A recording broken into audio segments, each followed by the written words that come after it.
Hi, this is Ned Siegfried from Siegfried and Jensen. As proud sponsors of BeliefCast, we hope you are inspired by Todd's weekly podcasts, which contain so many courageous stories of recovery and personal growth. Remember, it's not what happened in the past that matters, it's what happens in the future. We invite you all to work hard and be optimistic about your future. Enjoy today's podcast. Hey everyone, this is Todd Sylvester with the Todd Inspires BeliefCast. Welcome to the You're OK Mental Fitness Studio. I would like to thank our sponsors, Ned Siegfried, Luke Peterson, and Todd Bradford with Siegfried and Jensen, Mark Richards with Wasatch Recovery, Colby and Mackenzie with Thread Wallets, Drew Peterson with First Digital, Greg Jackson with Mountain West Spine and Orthopedics, and Travis Whitaker, the owner of Living Recovery Interventions. And also, I'd like to give a shout out to Paul Cardall. The music that you hear at the beginning and the ending of these episodes is by Paul Cardall. He's an amazing person, and he's been one of my heroes for years. So thanks to all my sponsors and Paul Cardall for believing in me. I love you guys so much. Please enjoy this next episode. All right, everyone, we are back. This is Todd Sylvester with the Todd Inspires BeliefCast. Thank you once again for tuning in. Today, we are joined by the author of The Most Unlikely Leader from GED to CEO, Roger Smith. Roger, thank you so much for being here today. Thank you, Todd. Thank you for having me on your show. Appreciate it. It's my pleasure. And I say this a lot to my listeners that, they're so blessed and lucky because they get to hear these amazing stories. And today's going to be no different. Roger has an amazing story, folks, and you're going to be left leaving wanting to be a better person. He's going to shed some light about his life that I know is going to help you, especially if you're struggling yourself. And so a little background on Roger. He's an American author and former CEO of American Income Life Insurance, National Income Life Insurance, and Liberty National Life Insurance companies. His journey through life is one that truly embodies the fact that no matter how low you are in life, you can always turn things around and become anything you set your mind to. And that we don't say that lightly. He truly has. He's hit rock bottom more than you can count. From being homeless, a drug addict, to an early divorce, living on the streets, and struggling as a kid. I mean, the list goes on and on and on. So I can't wait to get into all of that. But why don't we start, Roger, with the question, tell us about your childhood and where you grew up. So I grew up in New York City until the time I was 8 years old. And back then, if your family went bankrupt, they would move as far west as they could go. Okay. And in this case, we went from Manhattan to Malibu. But at that time, Malibu was just, it was a bunch of apartment beach shacks, very few nice homes. And we must have lived in like 11 different apartments back there. So, my childhood, it's interesting because I tell people up until the age of 14, I was a pretty good kid. I wasn't like an A student or A's and B's, but I was a good kid. I was the star of the junior high musical. I was in the chess club and the woodworking club. Yeah. That summer, and when I was 14, I don't know, a switch flipped, and the hippie era was just starting. And I went in search of my tribe. I just went completely rebellious. And then by the time I was 15, as you said, I was a drug addict. I was homeless and a high school dropout. So, it was a pretty drastic move from 1 year to the next year, and how drastically it declined in that time. Yeah. It's amazing how fast things can change for the good and for the bad. It does seem like bad seems to happen faster for whatever reason. It sure does. Right? It sure does. So how were you as a kid? Were you just kind of an adventurous type kid? Were you confident, or were you the kind of kid that kind of isolated and stayed behind the scenes? No, I think I was a pretty independent kid. My biological dad went to jail when I was like 3 years old. And, my mom's working mom. So I was a pretty independent kid. I think back in New York City, where I ended up, at one point, I lived on the east side. I was going to school on the east side, but we had moved to the west side. Okay. And I'd walk across Central Park with my trombone, and literally was mugged, 3 times a year, easy, my trombone stolen, the whole thing. But I was an independent kid. I was, walking dogs, Yeah. just stealing my brother's comic books and going into Central Park and selling them. So, it seems like when I look back at it, it seems like I was always trying to hustle for a buck and moving around, very independently. Today, you look back and you go, hell no way I'd let my kid do that. Right. Yeah. But it just was in a different time, and it was a part of me growing up. Yeah. Did your family know that you were, like you said, how things turned so quickly within that 1 year? Did they notice right off the bat that you were going through some tough times, or were you almost even like they didn't even pay attention to that? But was that part of the struggle because you didn't have that guidance? Well, I sure didn't have the discipline. Yeah. Um, Right. yeah, I mean, they knew what was happening. They could see what was happening, but there really wasn't anything, Todd, they could do about it. I mean, at Yeah. that point, I'd swung out. Nope, nobody could say anything to me. Yeah. I was on my own. I was going to do it on my own. Um, and that was it. Yeah. Yeah. So no matter how much, it's an interesting thing. I don't know if I told the story in the book, but when I was like 15 or 16, my mom had my biological dad come out and talk to me Oh, because I wow. was getting in trouble. I was getting arrested, all that. Yeah. And he came out and he said, Roger, listen, you know, some kids are made for college and some aren't. And your brother and your sister, they're very intelligent. They're made for college, but maybe you should look at a trade school or something. Yeah. And you sit there and you think, I look back at that and go, this guy had no influence on me in my life, except for those words that, I was already on such a spiral down. Yeah. And then just to compound it with a bunch of self-doubt, Yeah. was just like, it just went to the extreme. Yeah. It's almost like he was reinforcing that you're not good enough. Yeah. Yeah, like you can't do this. So let's take the lower road and just try to see if you can survive over here, kind of thing. Right. Wow.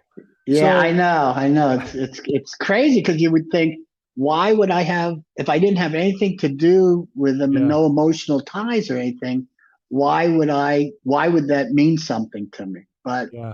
it does. It gets in. It does. It does. And it's amazing how we can buy into these limiting beliefs that hold us back. And obviously you were cultivating some of these negative beliefs, just again, being on the streets and doing that kind of thing.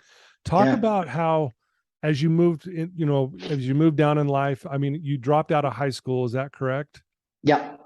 Once you dropped out, kind of just take us from there. Like you drop out of high school and talk about where that led and kind of maybe, talk about a few of these rock bottoms, and then what was the catalyst that kind of pulled you out of this? So, wow. Okay. So there was, Big as you question. as you say, it was. I mean, there was a lot of rock bottoms. When you don't have an education, um, everything kind of just looks pretty bleak out there. Yeah. It's not like I said, I was homeless, a drug addict, um, and a dropout. So it's just like the prospects for a bright future really don't. They all look very bright, and you really Right. don't think that you have that much of a future. So for the next 3 or 4 years, Like I said, I was on the streets. I'd get odd jobs. Uh, I had one thing when I was like 16. My best friend and I were walking down the street in Santa Monica. He picks up a trash can, breaks the window of a pawn shop, Oh man. and uh, grabs some watches. We start running. The pawn shop owner was there, uh, told us to stop. He shot, killed my friend right there, Oh, wow. and I kept running. And you would think that Man. those type of events in your life would be your bottoms, Yeah, right. but they weren't. It was just like, okay, that happened, didn't happen to me, and just keep on going, keep on surviving, because at that point, that's really what life is about, is just surviving in it. Yeah, and maybe uh, that's why it clouded you from maybe feeling the loss of your friend. I mean, that's very traumatic, obviously, but yet your mindset was like, I just got to survive on these streets. yeah. And obviously we can look back on it and go, well, why didn't that wake you up? I mean, that's pretty serious, obviously. But I think you said it well, that you were just in survival mode, and what were you going to do for your next meal, and where were you going to sleep that night, kind of thing. Right. And where was I going to get my next high? Yeah. Right. I mean, it's all in there. Um, my mother remarried. This is my third stepfather, and he had started in the insurance business about 9 months before he came to me, and he said, "Hey, Roger, would you like to? I'd like to bring you in and teach you how to sell." Yeah. And I was thinking, man, I can't even take care of myself, but it's not like I had a bunch of options in front of me, right? Right. So, Right. so I ended up and started selling. And I tell everybody that, you know, every, whether it was sales, whether it was leadership, whether it was a CEO, these were all learned behaviors. It's Right. not like I was a natural born salesperson or a natural born leader. In fact, when I started sales, they say you give your presentation and then you get to this closing line. And when you're ready to close, you give your closing line and then you shut up, Yeah. and that the Yeah. first person who speaks, they're the ones who are going to buy, right? Yeah. So I would shut up and the back of my neck would start to shake. And Right. I literally thought that people thought that I was having some type of seizure. I mean, it was so bad. I Really. was so scared that it was insane. But I also understood at that point that if it was easy, everybody would have it. Yeah. And in my case, nothing was going to be easy. It was going to be hard.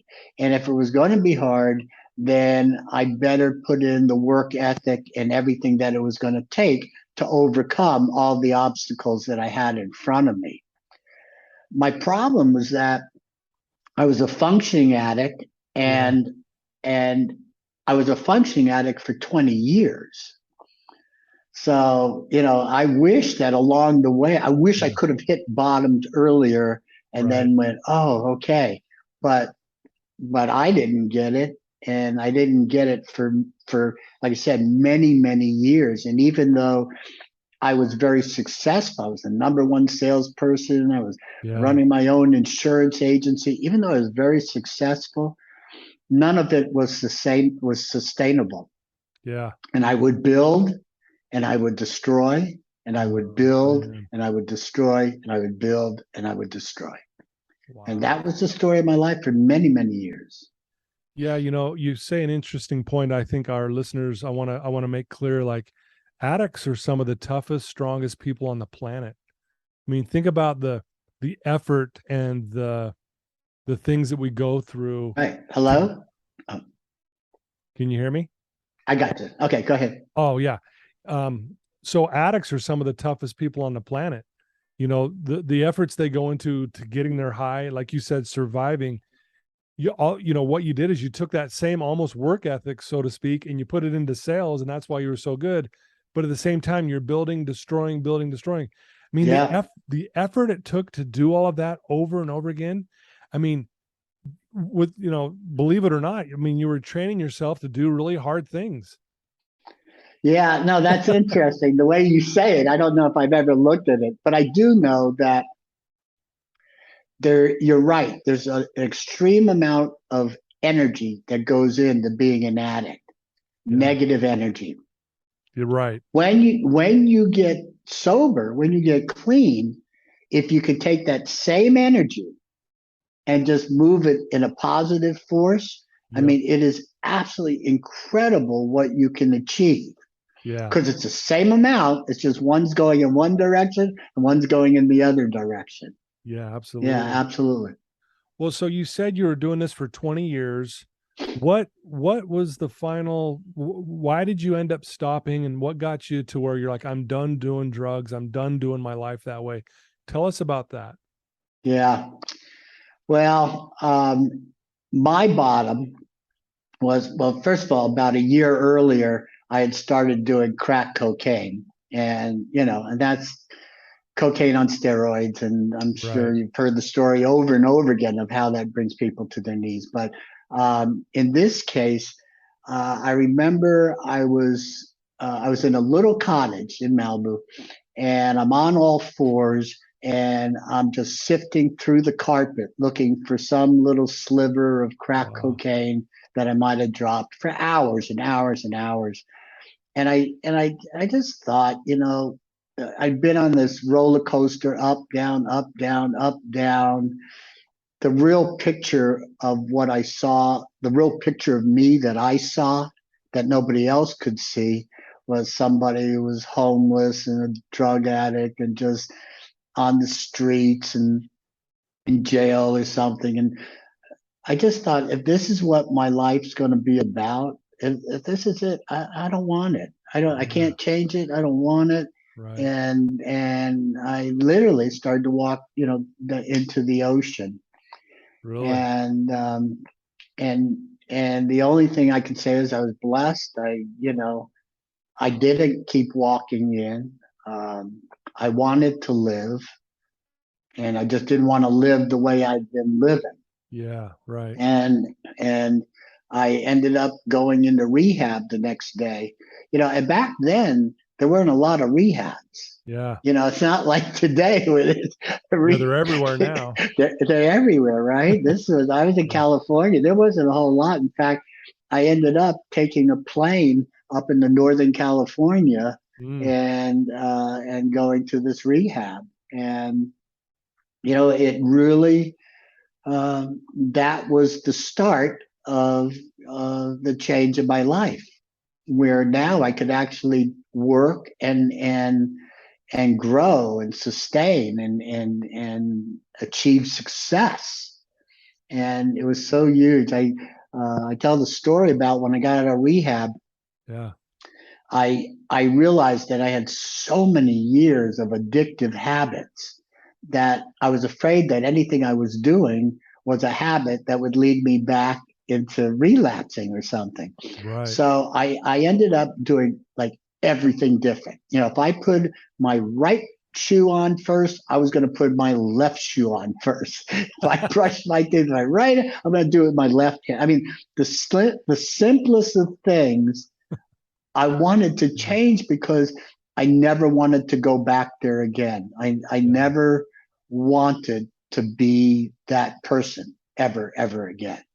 Wow. And Love and that. and fortunately, I wasn't. I wasn't. But it definitely meant changing habits, changing the way you think about things, Right. all of that. Yeah, kind of like you have that mindset of all or nothing. If I'm gonna be clean, I'm gonna do whatever it takes, even if it means putting on my shoes differently.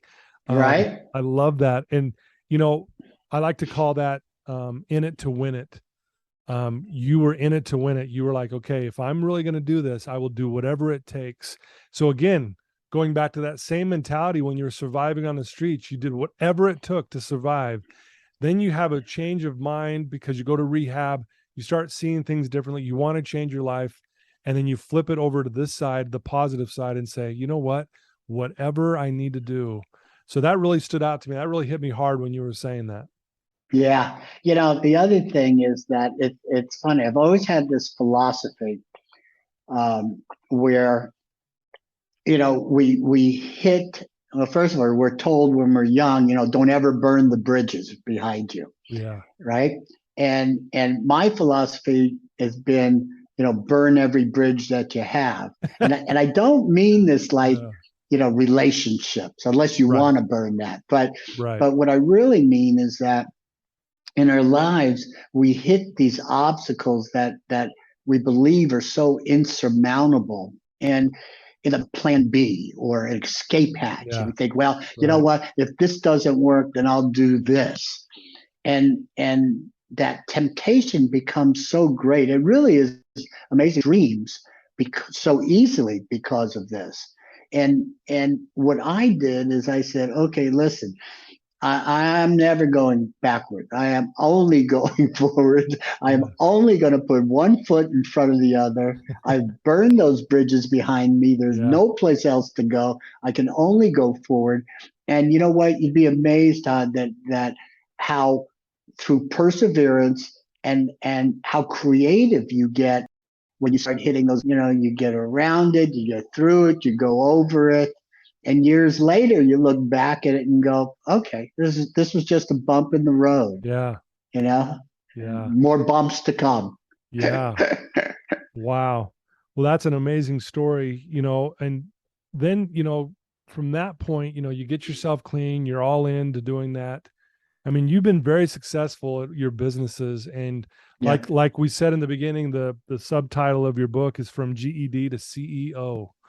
Talk about that. Talk about how you took all these life lessons and you shifted it into being such a successful businessman, and maybe share some light with that with all of us.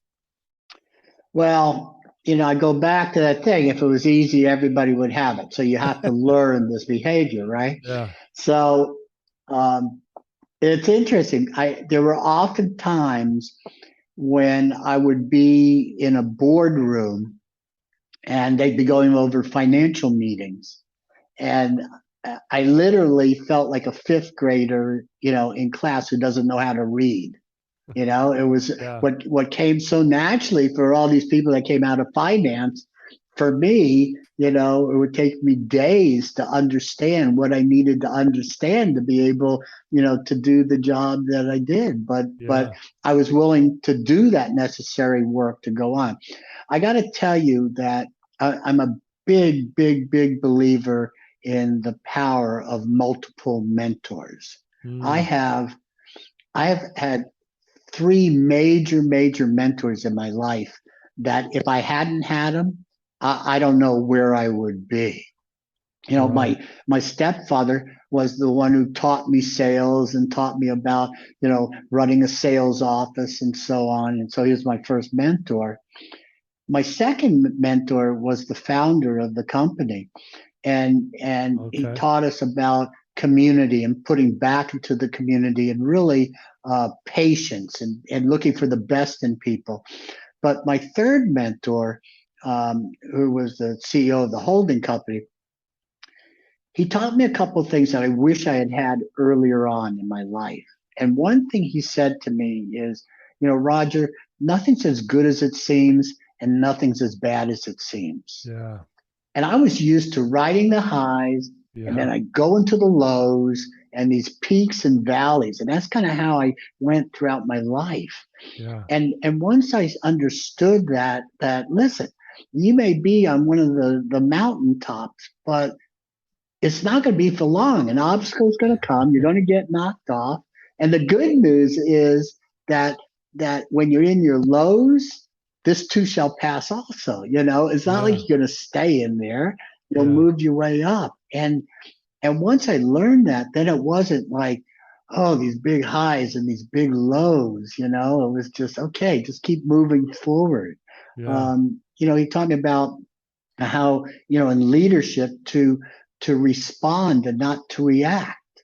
I was the type of leader. I was always putting out fires. I was yelling. I was doing. I was like, I wouldn't have followed me in the beginning of my leadership experience. Right. There's there's a book. There's a book John Maxwell wrote called "The 21 Irrefutable Laws of Leadership."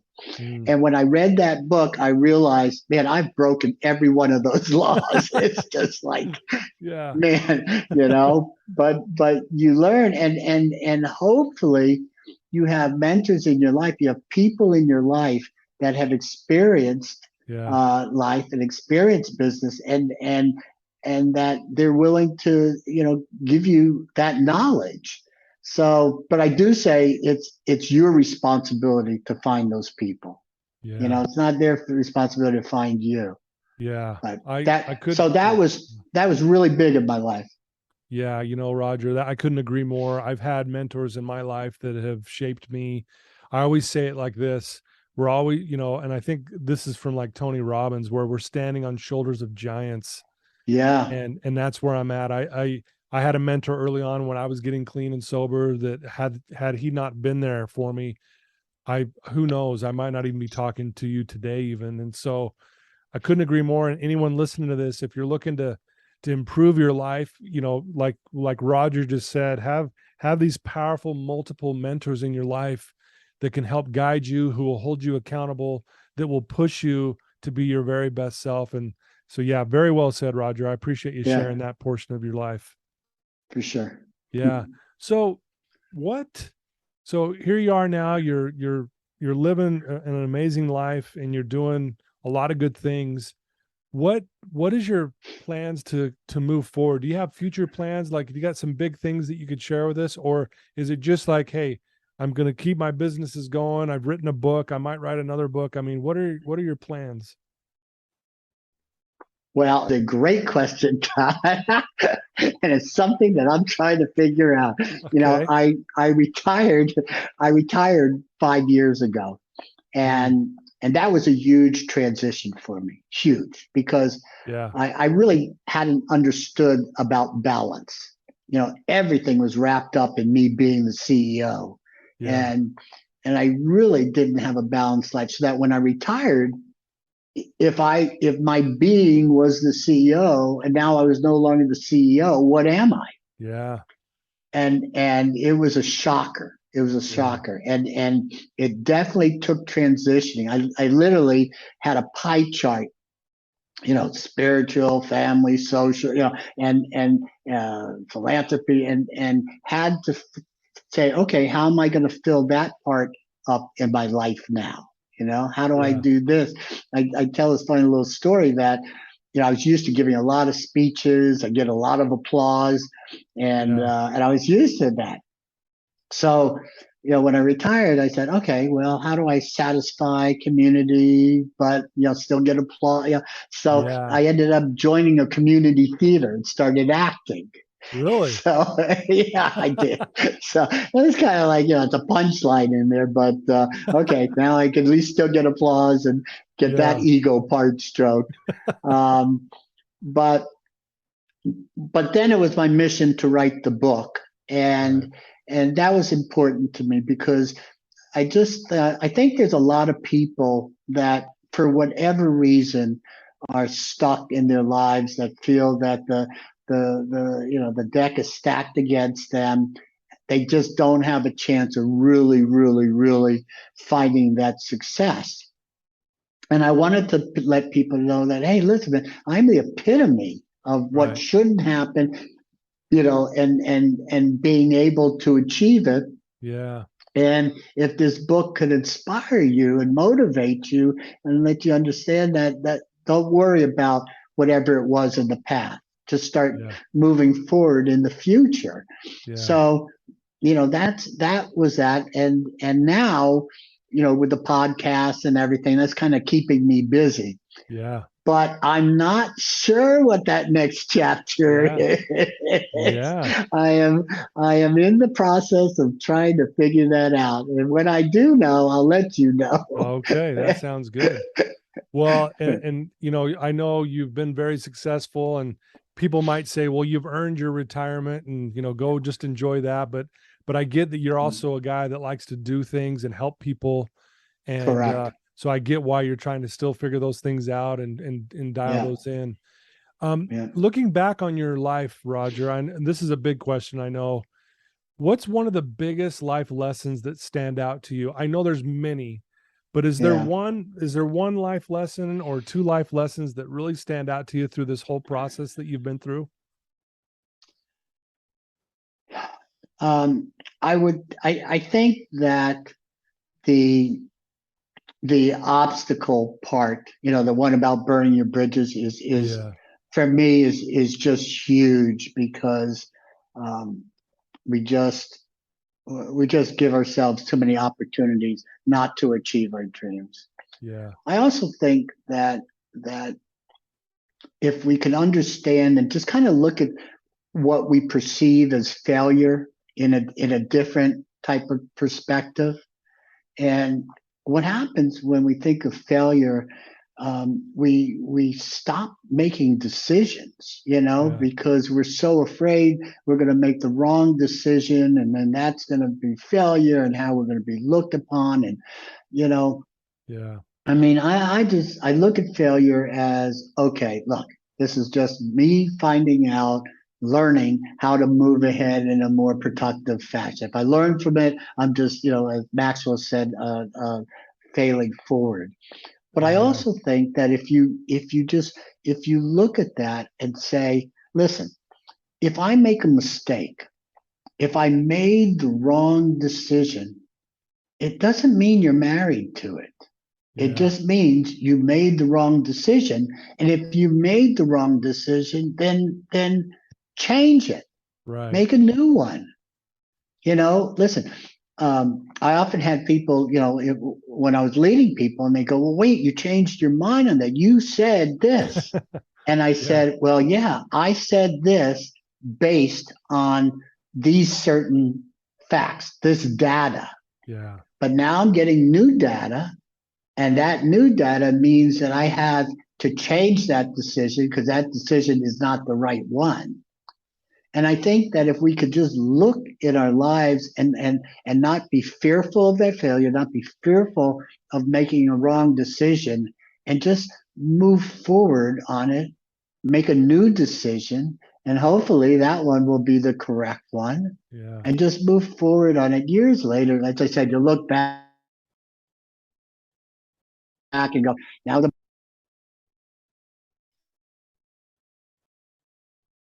and you won't be of moving on. Yeah. No, I love that. Very well said. I appreciate you sharing that. Couple other things I wanted to bring up. You've been very successful at business, and you've had a lot of great things happen. Is there one award or one triumph that stands out the most to you? An accomplishment that just really rings out? Um, I don't know if it was an accomplishment, but it was a meaningful event. So I ended up going to Israel with the Hoffa family, Mm, with Jim Hoffa, his sister, his kids, and there they reenacted the opening of an orphanage that his father had opened up, with the Teamsters. really? Um, and it was a real meaningful thing for me. It was, Yeah.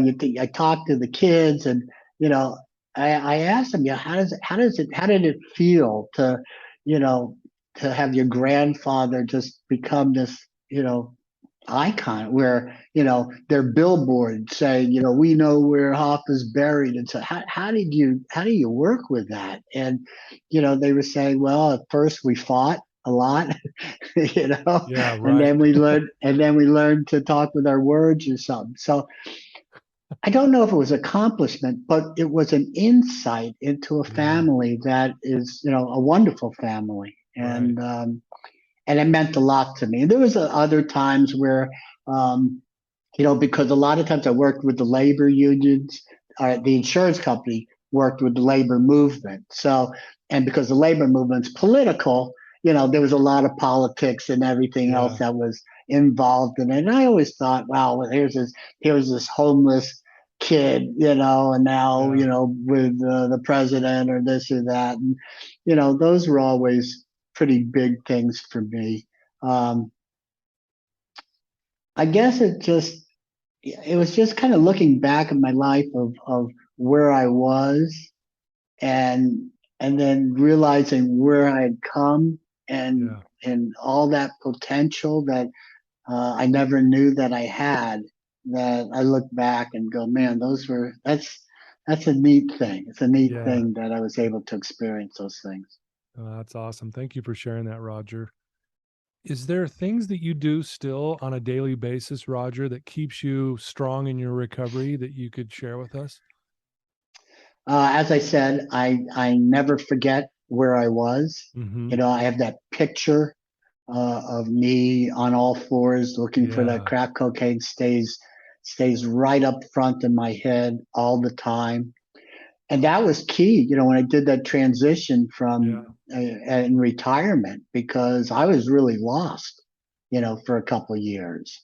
And it was important that I kept that picture, because that would have been, you would think after 35 years, who would slide? But, those are the things that do it. So, I try to keep fit physically. I think that it's important. I think the spiritual is important. I think keeping a balance in your life. I never really had balance as a CEO. So as I said, so now it's real important for me to try to keep that balance in my life. And as long as I keep the balance in my life, then everything's positive and it's productive, and I move forward. Yeah. And if I don't do that, then I start slipping back, and that's not a good thing. So yeah, no, very well said. I know remembering the bad times sometimes is a good thing because it motivates us to stay on track, stay the course. I think it was once said that if women could remember the pain of childbirth, they would never get pregnant again. Right? And that's true.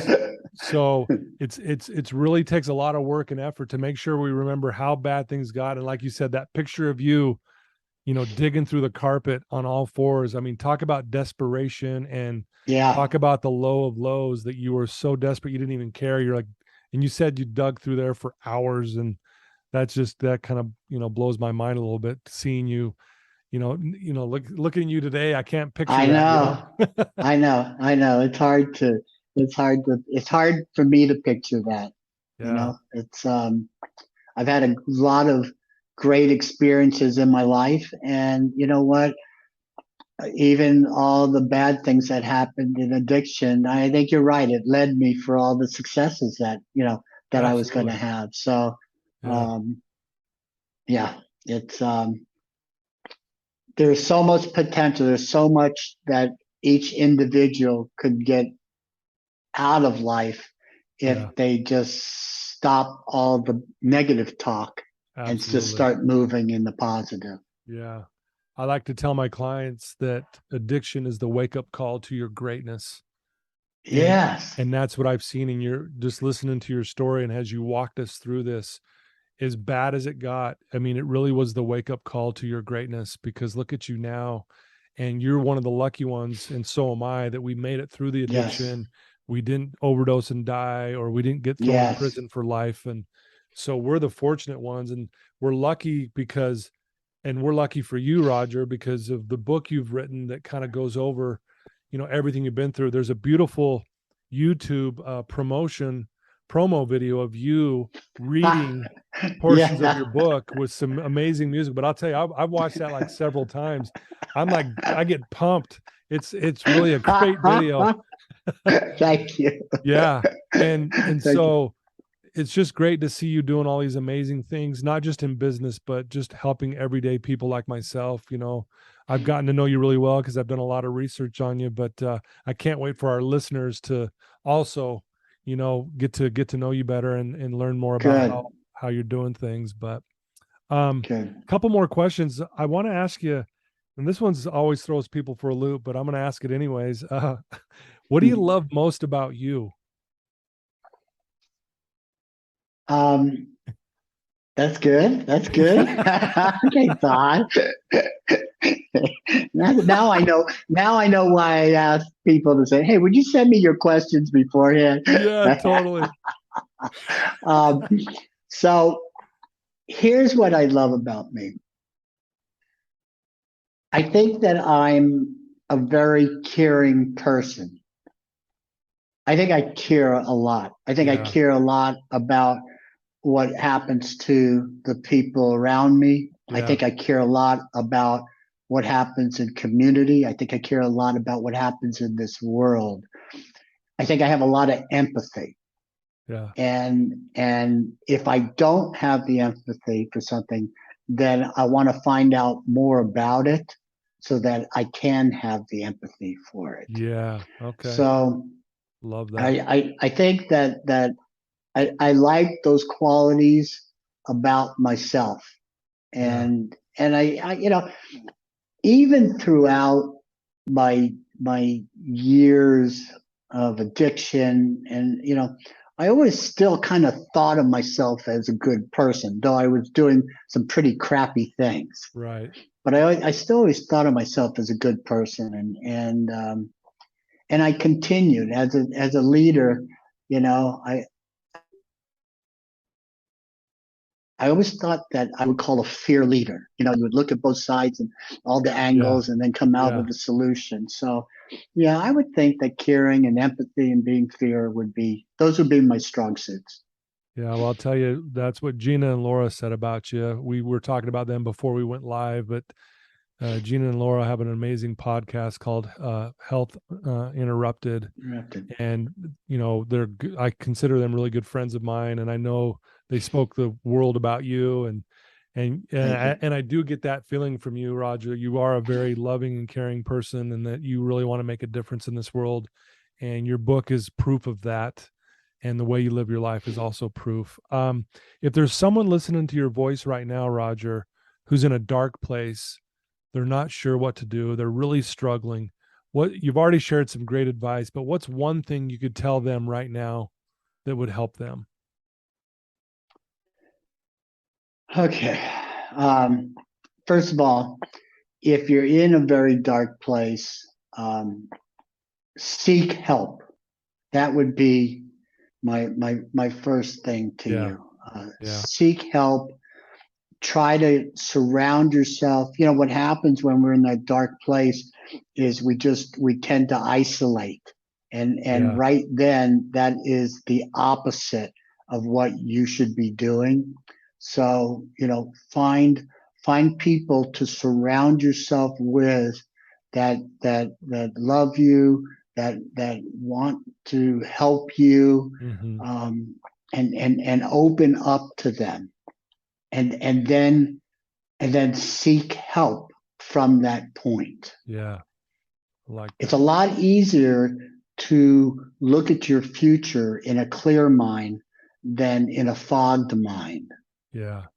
So the first thing you got to do is try and lift the fog, whatever it may be, Yeah. and then from that point move forward and start looking into your life and look at it optimistically, and you'll look at it with faith and with hope and all those things that will take you through all the future dark times, because there'll be more. It's not Yeah. like you got rid of it forever. Right. No, that's great advice. Thank you for sharing that. You know, I just love everything you stand for, Roger. If people want to reach out to you and they want to get a copy of your book and they want to learn more about you, what's the best place for them to do that? The best place would be on my website. That's rogersmith.me. That's rogersmith.me. And that's my website. It has all my social links on there, Okay. bio, and you can order the book directly from there, or you can go on to Amazon and just look up Roger Smith, the most unlikely leader, and order it from there. Beautiful. And I'll put all that in the show notes so everyone can just have a direct link once they listen to your Great. podcast and everything. But Please give a good review if you liked it. If you didn't like it, do what your mama said. Don't say anything. Right. Keep it to yourself. I love that. That's beautiful. I know you're a father of 5. You're married to your wife, Demi. You've got 2 dogs. You live in Florida. Is that correct? That is correct. Yep. Yeah. Well, I'm just grateful to know you more now, Roger. And I just want to thank you for taking some time today to spend with me and our listeners and sharing your life with us. It truly is remarkable. And you really are a miracle that you're here. But I do see your greatness, like I talked about earlier, and the book's part of it, but just more importantly, the way you carry yourself. So thanks for being here today. Thank you so much, Todd. Appreciate it. You appreciate you having me on your show. Absolutely. It's been our blessing. So there you go, folks. I told you this was going to be another amazing guest, Roger Smith. It's rogersmith.me.